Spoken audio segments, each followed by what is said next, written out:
Hi y'all, welcome back to my channel. As you can tell by the title, I'll be doing another wrestling review. Tonight I'll be doing my WrestleMania Sunday uh, review. And let me tell you, I am so happy and I am so excited about what's gonna happen like in this new era. I am so excited. This is one of the best WrestleManias in my opinion, especially in a long time. Um, but and I don't want to make this intro much longer. I really enjoyed myself. Night two was a lot. It was a lot of fun. It was so much fun. I would probably say even I'll probably say even better than night one. And night one was really good, but night two was just I loved night two. But I don't want to have this intro be dragged out too much longer. So without further ado, let's get to the review. So we start off WrestleMania with Stephanie McMahon coming back. She technically officially made her return at the Hall of Fame ceremony. But yeah, she made her appearance at WrestleMania to introduce WrestleMania and get the crowd hyped and ready for WrestleMania. And it was real nice seeing Stephanie. And then we had our first match, which was the World Heavyweight Championship. The champion Seth freaking Rollins versus Drew McIntyre. This match was so much fun and also crazy at the same time. Not only the match, but what happened after the match. But I'll get to it. Like, it started off on fire hot. Like, as soon as the bell rings, boom, Claymore to Seth. I thought Seth was going to lose his title that quickly. I was on the edge of my seat.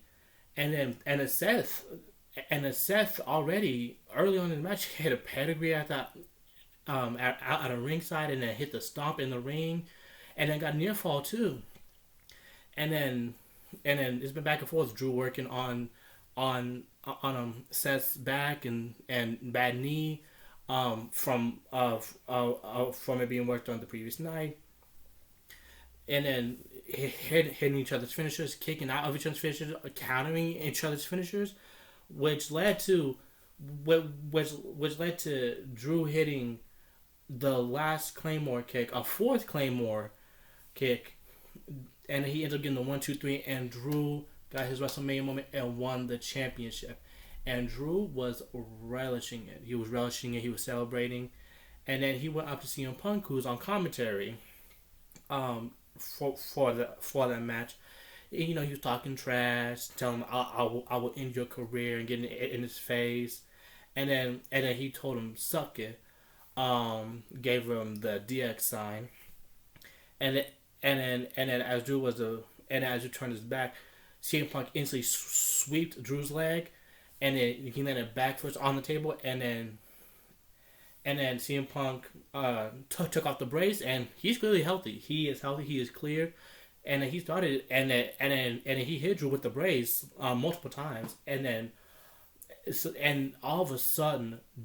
And all of a sudden, Damian Priest comes out. His music starts playing. He came out with the ref, and he had the briefcase. And then he's going to cash in. I knew he was going to cash in. I called it. I knew he was going to cash in, especially when him and Finn lost the tag belts. I knew he was going to cash it. I didn't know on who, though. Once I tell you, I was completely shocked on this whole segment. It's like, it was unbelievable. It was insane, but it was also amazing too. It was so entertaining. But, he officially cashed in. Those Drew back in the ring, hit him with the South of Heaven chokeslam, and it got the win. Damian Priest is now the new World Heavyweight Championship. And you see him on stage celebrating with the rest of Judgment Day, and you see Drew looking pissed, staring a hole into CM Punk. And CM Punk better be prepared on what Drew is gonna want to do to him. I can possibly see like a Hell in a Cell match, potentially, for them in the future. But yeah, what a way to start night two for WrestleMania, with back to back like championships like in minutes. in minutes. Drew was only champion for only a little over 5 minutes until Damian Priest cashed in and then won the championship. But yeah, I'm excited on what's gonna happen between McIntyre and CM Punk and also Damian too. On what's gonna happen like on his reign. I just can't wait. It definitely got me just so hyped and excited for night two. But yeah, let's go ahead and move on to the next match, which was the 6-man Philadelphia Street Fight. The Pride, which is Bobby Lashley and the Street Profits with BFAB. Excuse me, against the Final Testament, which is Karrion Kross and AOP with Paula Ellering and Scarlett. And the special guest referee, I didn't expect the special guest referee. The special guest referee was Bubba Ray Dudley. I did not expect a special guest referee for this match. Much less it being Bubba Ray Dudley. But I mean, sure, it makes sense because ECW was born in Philly, and it was definitely and we always know that Philly loves ECW. So yeah, it makes sense. It makes a lot of sense, especially since like it's a street fight, and then we also have Snoop Dogg and the commentary. The match itself was pretty fun. It was pretty fun. A lot of weapon used. But what made the match more entertaining for me was Snoop Dogg's commentary. Snoop Dogg had me cracking up for his commentary. Snoop Dogg was so funny in the commentary, and it's like you can always tell that he is so high. But yeah, that's definitely what made the match more entertaining. But the action was pretty fun too. It was a pretty fun match too. We see Scarlett and BFAB going at it. BFAB putting herself and Scarlett through a table at ringside. You see trash cans being used, candlesticks, chairs, and then Bubba Ray was being fair up until Karrion Kross got in his face and pushed him, and then we saw Bubba Ray put on them glasses, and then Bubba Ray was basically telling Bobby and Street Profits what to do with the waza. That was cringe. And then getting the table and then had plans of putting Karrion Kross through the table. After AOP was already taken out by Montez. The first attempt didn't go so well because as soon as they put Karrion Kross on the table instantly broke. But they said, you know what, we're just going to get another table. And they did, and then this time it worked. Montez hit the frog splash from the top to Kross through the table and got the 1, 2, 3. And Lashley and the Street Profits got the win. Again, it was a pretty fun match. I enjoyed it. What made it more entertaining was, again, Snoop Dogg's commentary. I was cracking up.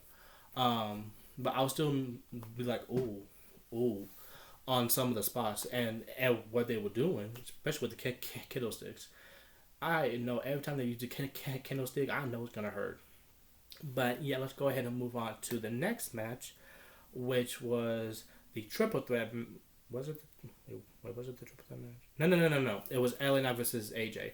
I'm trying to remember, but it was so much happened in this night too. I'm trying to remember the order of the matches, especially the high I'm on after what happened at the main event. But I'll get to it But I'll talk about it more when I get into it. But yeah, the next match was LA Knight versus AJ Styles. This match was pretty good. It was pretty good. Nothing really like oh my god happened or like holy shit. Except like when LA Knight tried to do a move onto AJ like on the exposed floor, but then AJ countered and then LA Knight ended up landing like back first on the floor. That was like a ooh moment. And also they started fighting. There was no collarbone. Like it started on fire too. They started brawling instantly. But yeah, the match ended with AJ attempting on doing the phenomenal forearm. But then LA Knight countered by running to the ropes, causing AJ to lose his balance. And then LA Knight hit the BFT and got the 1, 2, 3. And LA Knight got a big win. He beat AJ at WrestleMania. So yeah, so I'm happy that LA Knight got his WrestleMania moment.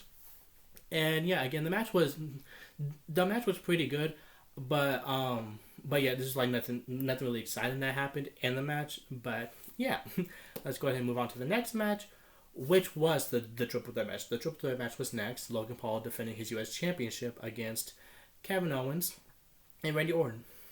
Overall, the match was good. I enjoyed the match. I felt like I was on the edge of my seat, in the match, especially on certain moments, like when Logan used the brass knucks on Randy. I thought Logan was gonna win once he did that, and I was about to be so mad, but then Randy kicked out, and then ooh, I'm trying to remember what else happened. So much has happened. Um, Another point when I was on the edge of my seat was every time Randy hit an RKO. When he hit an RKO on Kevin or Logan, I was on the edge of my seat like, "Come on, Randy, do it, do it." I was cheering for Randy and Kevin. Like I was either one of them because I didn't want Logan to win. But we saw Randy plan on going for the punt kick. But then the prime bottle that came with Logan, um, like the prime bottle mascot who came with Logan, pulled him out of the ring, and I was like, okay, it's between two people. It's either KSI like how it was last year, or it was the dude that always gets involved in Logan's match and gives him brass knucks to get the win. But no, under that it was I Show Speed, or I Show Ice Speed, or something like that. I've got his streaming name, but I know who he is. I know he streams.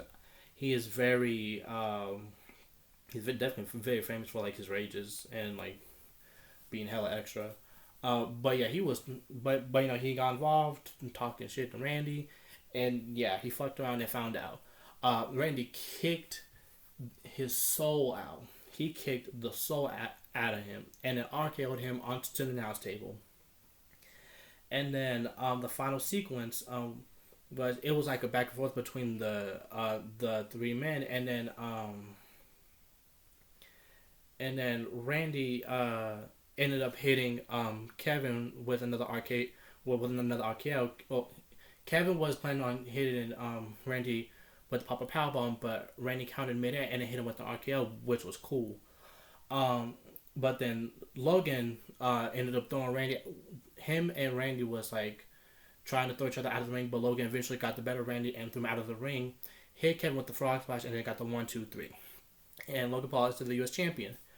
Now, I was irritated for the result because, like I said, even though Logan Paul is very athletic and he can go in the ring, I don't respect him as a person. I just wish he wasn't champion, but it's what it is. But I was, but this match definitely didn't piss me off as much as the match that Logan and Kevin had at not WrestleMania, at Royal Rumble, because that definitely pissed me off.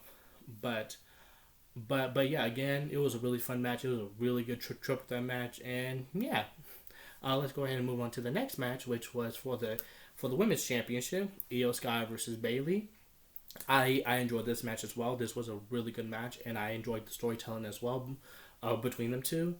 And yeah, it was nice back and forth. Io going after Bayley's leg, her injured knee, which is her right knee, which is always very interesting seeing someone go after like that right knee, because going after someone's right knee, because usually in a match when they go after the body part, they always go on, I feel like on the left side. They don't go after like the right side. So yeah. So yeah, Io did her thing. So did Bayley. I love the counter of the rose plant. It was like more like towards the end. It was after Bayley like hit her with the belly to belly, the Bayley to belly and kicked out, and she was attempting on hitting Io with the rose plant, and then it was after she hit her with the Bayley belly, and then after Io hit her with the moonsault, and Bayley kicked out, and she did another attempt but missed.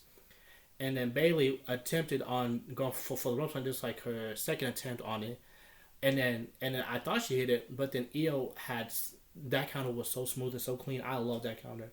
She did a whole flip and landed on her feet, and that's how she countered. But then Bayley stopped her.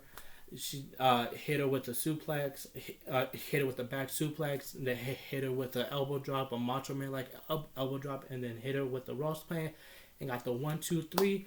And Bayley is the new women's champion.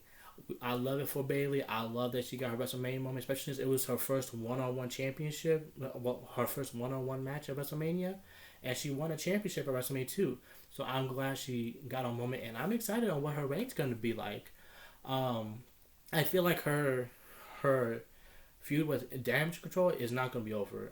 I know it's not going to be over. Like I feel like it's going to continue for like for like a little bit longer. But yeah, again, fun match. I love that Bayley got a WrestleMania moment, and I love also that Io got a time to shine. Especially, it was a one-on-one match. Damage Control didn't get involved. It was one-on-one, and I love that. But let's go ahead and go on to the main event now. There is so much to unpack about this main event. If I had to describe this main event in one word, that is perfection. It was perfect. The storytelling, the action, the surprises, and the shock factor, all of it, the commentary, all of it was just amazing. It was just perfect, and I enjoyed it all. Like, where do I begin? Like, it was so much happening. You see Cody getting powerbombed through the announce table, and like so many false finishes. So many times I was on the edge of my seat. So many times I thought Roman was gonna win. So many times I thought Cody was gonna win. And the amount of attempts that Cody tried to do the trifecta of Crossroads, but he kept on being stopped. Like the first time he tried doing it, Jimmy super kicked him, and then then Jay came out, and then brought with Jimmy, and then he speared Jimmy off the stage through a table. That was crazy. And then Cody tried it a second time, and then Solo got involved, and then he kicked out of the Samoan Spike, and then he but he kicked out, and then him and Roman did the combination of the Samoan Spike and the spear, and at that moment I thought that was done, and I was about to be so mad, but then Cody kicked out again.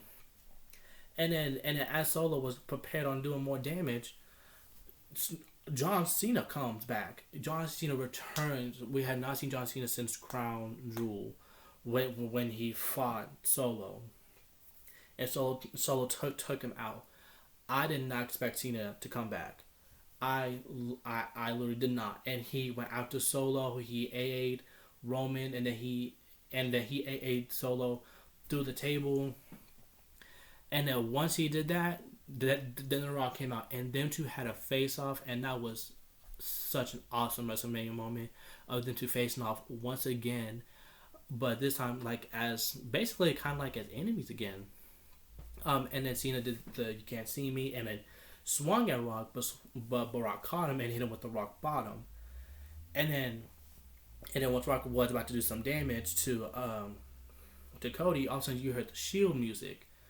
Now I was like I knew that instantly it was gonna be like I instantly knew that it was gonna be Seth, but I didn't expect to hear like the Shield music, and for Seth to wearing the Shield outfit like he did at the Royal Rumble a couple years ago. But once Seth tried to got into the ring and tried to help out, he instantly got hit with the Superman punch, and then he also got hit with a chair onto the back, like later on, like a little bit later on. And then as Rock again was planning on doing more damage and talking shit to Cody's mom, all of a sudden you hear the Undertaker's gong. When I tell you, once I heard that gong, I instantly lost my mind, because I am such a fan of the Undertaker. He is my number one favorite wrestler. Once I heard that gong and the lights went out, I completely lost it. I lost my mind. I did not know what to think, especially Like once the light came out, Undertaker appeared behind the Rock and it chokeslammed him. And then he just disappeared. It was insane, but also amazing too. I'm getting all excited again just talking about it. Like, oh, like, and the crowd was in it. It was electric. The crowd was all over it. The Philly crowd was on one for both nights. They was into it for both nights. Um, excuse me. And then you had Michael Cole selling it, selling the match, and then selling the finish too. Like it was just amazing. And then Cody finally was able to hit the trifecta of the Crossroads, and then got the 1, 2, 3. Once I heard 3, I went crazy with excitement. I was so happy that Cody finished the story. Now let's give Roman his props. Now, even though a lot of people, including me, have been complaining about more like the booking of his reign. Not only of how long it was, but also like the constant interference and cheating and giving the same formula over and over again. But what we should do is his tribal chief character helped the WWE so much, and it basically revitalized his career. Along with the bloodline, he brought in amazing storylines, amazing matches too. But yeah, it's time for the new era, and what a way to start for the new era with Cody Rhodes being the new undisputed Universal Champion. And then we end at WrestleMania with Cody celebrating with his family in the ring, and then superstars in the locker room coming out to celebrate and congratulate Cody. And then Bruce Pritchard, aka Brother Love, if you remember him like that. And then of course Triple H coming out to congratulate him as well. And yeah, it was perfect. It was perfect. Michael Cole getting emotional, it was just perfect. It was one of those surreal moments where it will be talked about for generations, for decades, for many, many, many years. No one will forever forget this moment. Nor will anyone ever forget this WrestleMania in general. But yeah, that is the end of my video. Again, this is one of the best WrestleManias in a long time. And yeah, I want to hear your thoughts on this year's WrestleMania as a whole. Did you like it or did you not like it? What was your favorite match in night 2? What was your favorite match and moment in general of this whole WrestleMania for WrestleMania 40? And tell me right down below in the comments. And don't forget to like and subscribe and turn on the notification bell. And I'll see you next time. Bye.